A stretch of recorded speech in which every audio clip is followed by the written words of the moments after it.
ఈరోజు మనం సింపుల్గా చికెన్ కర్రీ చేసుకుందాం. దానికి ముందుగా మనం మిక్సీలో అల్లం, తెల్లగడ్డ, ఎర్రగడ్డ, టమోటాలు, ఎండు కొబ్బరి, పచ్చి కొబ్బరి కావాలన్నా వేసుకోవచ్చు. నేను ఎండు కొబ్బరి వేసాను. ఎండు కొబ్బరి వేసి మిక్సీ కొట్టి పెట్టిన పేస్టు, టమాటాలు కూడా వేసాను దీంట్లో.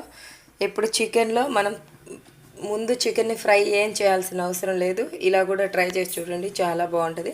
నేను కడిగి పెట్టిన చికెన్లో కొత్తిమీర, పసుపు, ఉల్లిపాయలు, రాతి పువ్వు, ధనియాల పొడి, జీలకర్ర పొడి, చికెన్. ఇప్పుడు దీంట్లో ఆయిల్ వేస్తాను. చూడండి, ఇప్పుడు నేను వేరుశనగ నూనె గానుగలో పట్టించింది వేస్తున్నాను.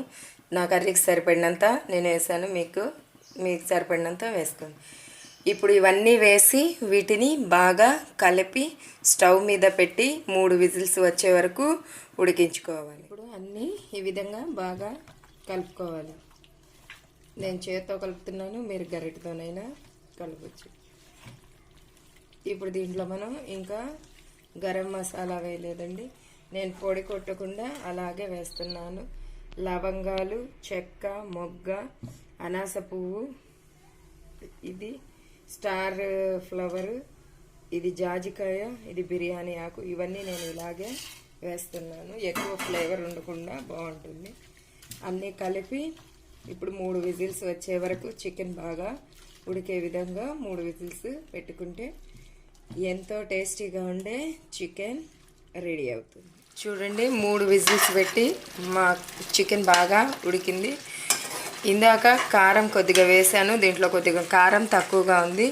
నేను ఇంకొంచెం కారం యాడ్ చేస్తాను.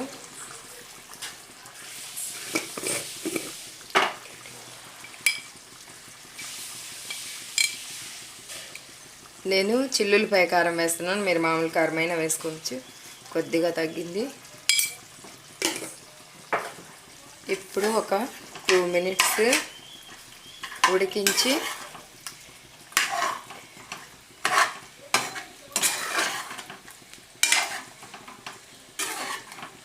తీసుకుంటే ఎంతో టేస్టీగా ఉండే చికెన్ కర్రీ రెడీ. దీంట్లో మీరు మనం పోపు వేయకుండా వేసాం కాబట్టి నీసు వాసన వస్తుందని డౌట్ ఉంటుంది, కానీ మనం రాతి పువ్వు వేయడం వల్ల చికెన్ మటన్లో నీసు వాసన లేకుండా ఉంటుంది.